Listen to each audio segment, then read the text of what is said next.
परमात्मा की प्राप्ति किसे होती है? एक सुंदर, अच्छी व शिक्षाप्रद कहानी। एक राजा था, वह बहुत न्यायप्रिय तथा प्रजावत्स एवं धार्मिक स्वभाव का था।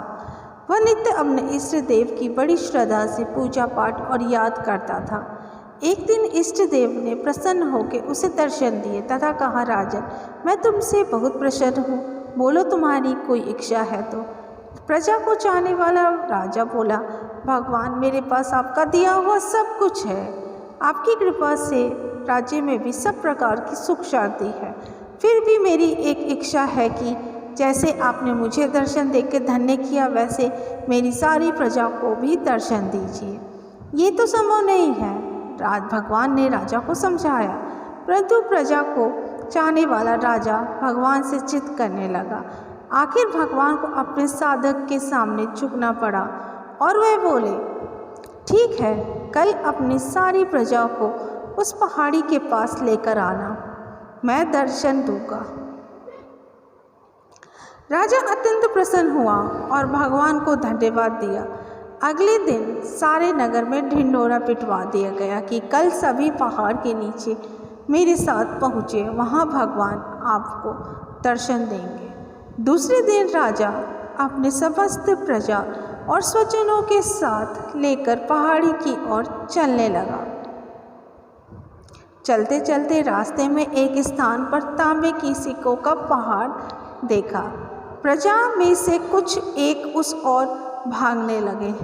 तभी ज्ञानी राजा ने सबको सतर्क किया कि कोई उस ओर ध्यान न दे, क्योंकि तुम सब भगवान से मिलने जा रहे हो। इन तांबे के सिक्कों के पीछे अपने भाग्य को लात मत मारो।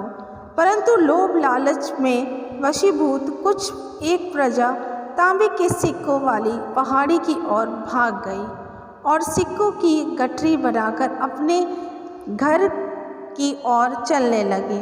वह मन ही मन सोच रहे थे, पहले ये सिक्कों को समेट ले, भगवान से तो फिर कभी मिल लेंगे। राजा खिन्न मन से आगे बढ़े। कुछ दूर चलने पर चांदी की सिक्कों का चमकता पहाड़ दिखाई दिया। इस बार भी बचे हुए प्रजा में से कुछ लोग उस ओर भागने लगे और चांदी के सिक्कों को गठरी बनाकर अपने घर की ओर चलने लगे। उनके मन में विचार चल रहा था कि ऐसा मौका बार बार नहीं मिलता है, मिले ना मिले भगवान तो फिर कभी मिल जाएंगे। इसी प्रकार कुछ दूर और चलने पर सोने के सिक्कों का पहाड़ नजर आया। अब तो प्रजाजनों में बचे हुए सारे लोग तथा राजा के स्वजन भी उस ओर भागने लगे।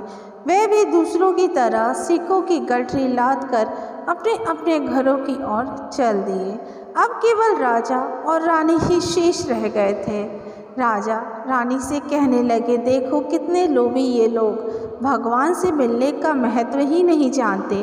भगवान के सामने सारी दुनिया की दौलत क्या चीज़ है। सही बात है। रानी ने राजा की इस बात को समर्थन किया और वह आगे बढ़ने लगे।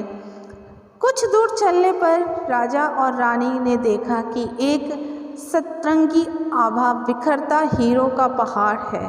अब तो रानी से रहा नहीं गया। हीरो के आकर्षण से वह भी दौड़ पड़ी और हीरो की गठरी बनाने लगी। फिर भी उसका मन नहीं भरा तो साड़ी की पल्लू में भी बांधने लगी। वजन के कारण रानी के वस्त्र देह से अलग हो गए, परंतु हीरो की तृष्णा अभी भी नहीं मिटी। ये देख राजा अत्यंत ही गलीन और वितरित हुए। बड़े दुखद मन से राजा अकेले ही आगे बढ़ते गए। वहाँ सचमुच भगवान खड़े उसका इंतजार कर रहे थे और पूछा, कहाँ है तुम्हारी प्रजा और तुम्हारे प्रियजन? मैं तो कब से उनसे मिलने के लिए बेकरारी से उनका इंतज़ार कर रहा हूँ। राजा ने शर्म और आत्मगलीन से अपना सर झुका दिया। तब भगवान ने राजा को समझाया, राजन, जो लोग भौतिक सांसारिक प्राप्ति को मुझसे अधिक मानते हैं, उन्हें कदाचित मेरी प्राप्ति नहीं होती है और वो मेरे स्नेह तथा आशीर्वाद से भी वंचित रह जाते हैं। कथा का सार, जो आत्माएं अपनी मन और बुद्धि से भगवान पर कुर्बान जाते हैं और सर्व संबंधों से प्यार करते हैं, वो भगवान के प्रिय बनते हैं। उम्मीद है कि आपको मेरी शिक्षाप्रद कहानी अच्छी लगी तो लाइक शेयर सब्सक्राइब जरूर करिएगा। मिलते हैं इसी तरह से अगले वीडियो में, तब तक अपना ध्यान रखिएगा। तब तक के लिए राधे राधे।